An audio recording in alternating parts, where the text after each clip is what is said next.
What's up? In this segment, I'm going to talk about colors as medicine.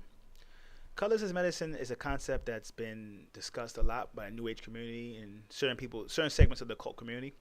It's fairly well known. Though it's fairly well known, I could tell it's not really understood by the traditional holistic community for the most part. The concept of color as medicine is really more the fact that the theory of it is certain colors, your subconscious mind responds to colors, right? And in a sense, actually, the your subconscious mind doesn't respond to language at all.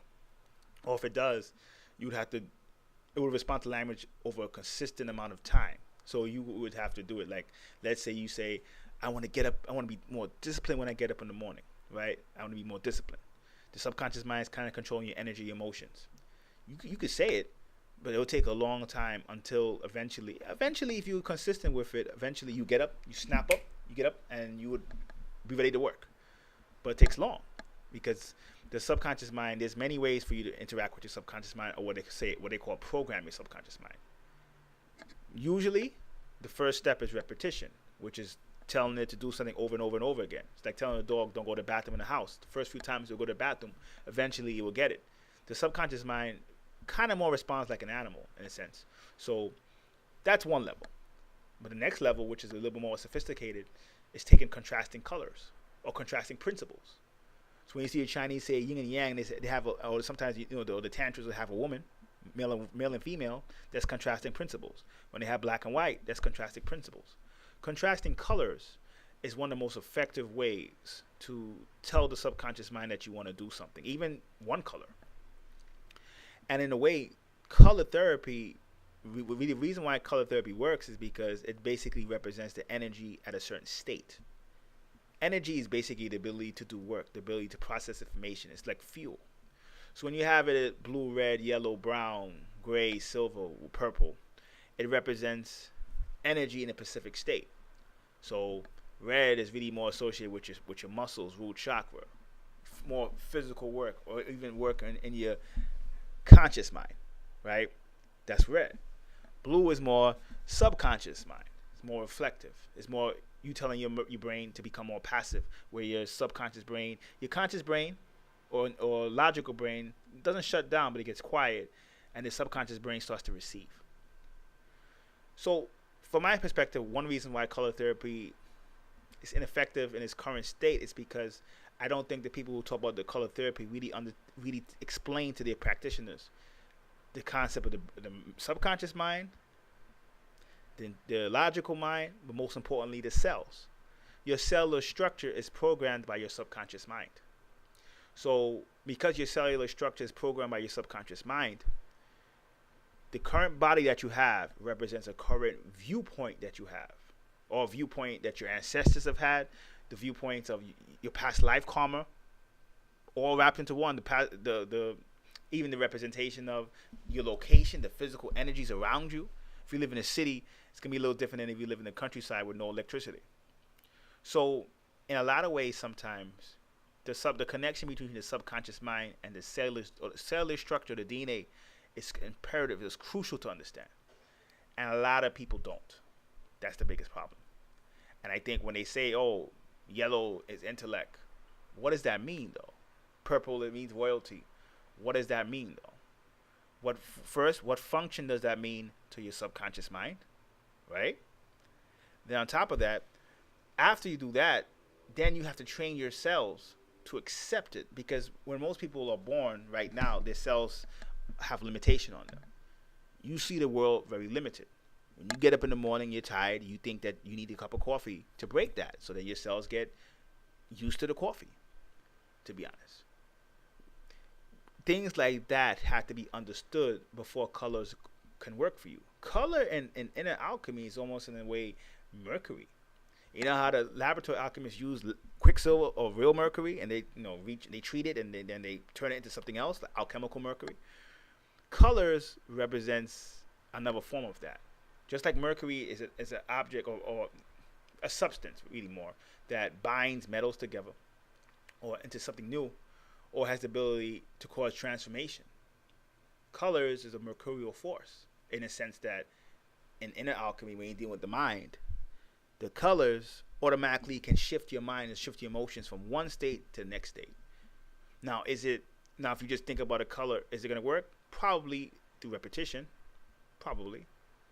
But if you understand the concept of the subconscious and conscious, if you understand, I'm having this conversation with you right now, your subconscious mind doesn't understand the words. Your subconscious mind knows what I'm saying, but it knows it because when I'm talking, I have a specific aura around me. The subconscious mind sees the aura and processes the information that I'm trying to say. In fact, it processes information that I may not be articulating correctly. The only way you're going to unlock that power is for your conscious mind to be aware of it. As long as it just stays subconscious, it's only going to work partially. When both hemispheres of your brain understand the process, that's when you can use it. So you have to logically understand what colors mean and the importance of colors for them to work. Is color therapy crucial in today's healing? I think no question. I think when you see, like I said in my last video, illnesses like Ebola coming up, or there's going to be illnesses that I don't think Ebola specifically is a problem for most people in the Western Hemisphere right now, in America and Canada and Europe and for the most part the Caribbean, South America, Central America. But I do think diseases will come when you would have to have a more intense version of healing. Vegetables work.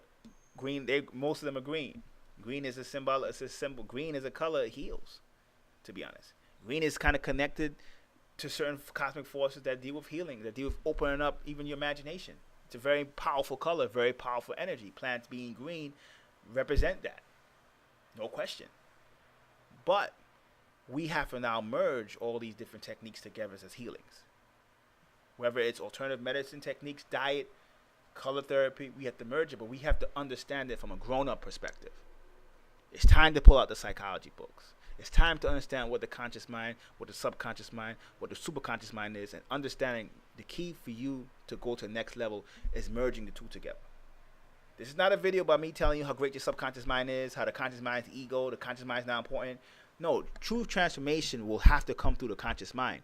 But it comes through the conscious mind, merge with the subconscious mind, then your consciousness shoots up to the superconsciousness, merge of all three, Christ or Buddhahood. That's true transformation. True transformation has to come from the conscious mind as well. No question. So you need both. But the conscious mind has to deal with understanding what it means. That's what it deals with. Like, it deals with information, and you have to understand why you're doing it. You go right now, and a lot of sites talk about color therapy, yellow, green, red. Why? Well, just spiritually, it's just your color. No, you have to understand it logically as well. So color therapy is extremely crucial. It's extremely important. But for me, before the person starts to really understand color therapy, right? Because even your chakras are depicted as colors, because it just represents the energy of a certain state.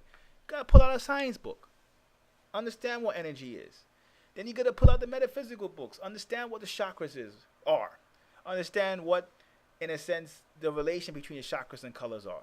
Understand the psychology, the mind, subconscious, conscious, superconsciousness. All those things have to be understood. I think because unless they're not, color therapy is going to be ineffective. Is it important? Yes. Do we need it for now this time period? For sure. It will come a point where we will need color and sound therapy just as much as we need herbs, or even more than we need herbs. So, why? Well, if you really know what you're doing, just same way how you can program an herb, program a gem, program a crystal, program water. When you really know what you're doing, you can program an herb. Merge the color and the herbs together. Sounds spooky only because you haven't done the rest of the work I just described to do first. Do that first, and then you understand. It will be just as important as herbs. Not because you're not supposed to use herbs, but because this is the time when we have to merge different techniques and bring them all together under one banner. So, hope that helps. Till next time. Peace.